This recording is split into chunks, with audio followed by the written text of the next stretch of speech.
Hey guys, what's up? It's Dave. I'm just here with a quick one for you. It's actually a video that's going to make your handicapping a lot easier and quicker if you're using the pace progression model. And what it is, it focuses on the turn rating. Okay, and what I'm going to do is I'm going to show you quickly in the past what we did for the turn and how much quicker this actually is here to do. So I'm going to go to a split screen real fast. Let me make this a little bit larger. And I have a grid that's pretty much similar. There's nothing new on this grid. I just have some of the factors in different spots. Usually the 1C pace is right after the 1C rating. The time conversion to a rating, and then I usually have that. I just move these two over here. So there's nothing new. So if you're looking at this grid and saying, oh, this looks like a new one here, it kind of is. And this is the one I'm going to use for the Preakness. But there's no new factors in here as well. But again, I don't want to make this video long. I want to focus on the turn rating. So what I'm going to do is I'm going to split my screen. And we'll pull up past performance here. And show what we've done in the past. So let's go. And this is for sprint races right now. I'm going to show you the difference between a sprint and the route. And we could take any sprint race. Let's see if this is a decent race. Yeah. We'll take this 5.5 furlong race right here. And normally what we would have done is we would have taken the 22.4 and using the standard conversion of a 22, the 22.4 would have been a 96.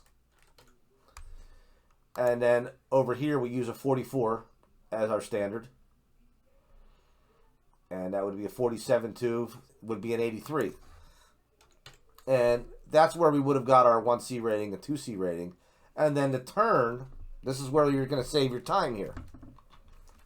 Your turn, we used to go and figure out the incremental fraction in between the first call and second call here, which would have been a 22.4 to a 47.2, okay, which is actually a 24.3.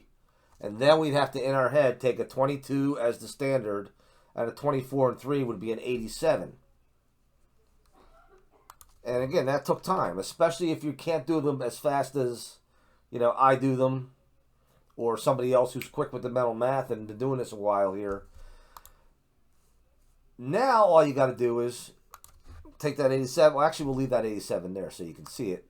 But what we do here is we take the difference between the 96 and the 83, okay, which is 13. And then take 13 from 100, you have an 87. So all you have to do is subtract the 2C from the 1C, and you're going to get a number, subtract that number from 100. And that's your turn. Let's test it out one more time. And we'll move down here. We can move any race. It doesn't matter here. Let's just move to the next one here. We have a 22-1, which is a 99. And we have a 46.4, which is an 86. So in the past, we used to have to go now 24.3 from a 22 is an 87. There's another 87. But now we just do the math here. 99 minus 86 is a 13. 13 from 100. There's an 87. So there's your quick way now of doing your turn ratings without having to do that internal fraction and then calculate it in your head from a 22 to what it is. And there's a lot of math, a lot of mental math that you're saving there and time that you're saving by doing it that way. Now, let me show you the difference between the route and the sprint. And here's why. First of all, we're using 22-second increments here as your standards. The 22 is our standard in a sprint for 100 for the first call. And a 44 is our standard for the second call. And they're 22 seconds apart. So they're two equal fractions right there. With the route, however, I've been using 20. No, I haven't. We don't use the 20. We don't use the first call in a route. I've been using the. Let me go to a route race. Okay, I've been using the. You use the second call, or the first call is actually the halftime, and I've been using a 46, and then I've been using a 110 for the second call, and they're not equal fractions there. Okay. So here's the trick here I figured out. 48.4, which is off of a 46 is 10, 4 is 14. That'd be an 86. and then a 115 and 3 off of 110, that's 25, 28, that's a 72. Now, if you do the same math that we did with the sprint races, this is a difference of 14, that would be an 86. However, when you actually do the mental math, a 48 and 1 from a minute would be 11, 1 plus another 15, 26, and 4. Well, if you're using 22 as your standard, that would be a 76, right?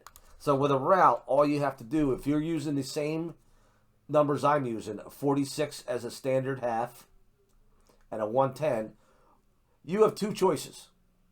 You could just do your math here, 14 from 186, and just subtract 10 from it and make it a 76. Or just leave it as an 86. Okay, as long as you're doing the same thing for all your horses and you're pulling them all from route races. Again, that whole theory of relativity, not the Einstein relativity, but the relativity of as long as you're using the same numbers for every horse, it's all going to come out the same in the end anyway. It's just that your turn rating toward the end here, your turn and final fraction rating is going to be a little bit higher. But again, as long as you're doing the same thing for every horse, so be it. All right, so that's a quick way to cut out the mental math when you're doing a turn and just do the subtraction. Now, you're going to, every now and then you get a scenario, especially in the in a sprint race, in like a 5 furlong or a 5.5 sometimes, you might get like a 88 and you might get a 90 over here. So whenever the 2C is higher, you got to add to 100. This would be a 102 rating. Okay, because again, if we take the 1C and subtract the 2C from it, you're going to get a negative number, and that'd be a negative 2. That's a 102 there. Okay? So again, I don't want to make this video too long, but this was just a quick helper to alleviate some mental math when doing the turn. All right? Stay tuned. In a week and a half or so, I'll have some Preakness stuff for you. I'm going to use these grids here. These grids have been very, very good to me lately. I've been doing some spot race plays at Mountaineer, a few at Penn National, and I'm becoming very, very confident in the tri-key. And I'll go over that a little bit more with you next time I do the grids. All right, talk to you soon. Thanks.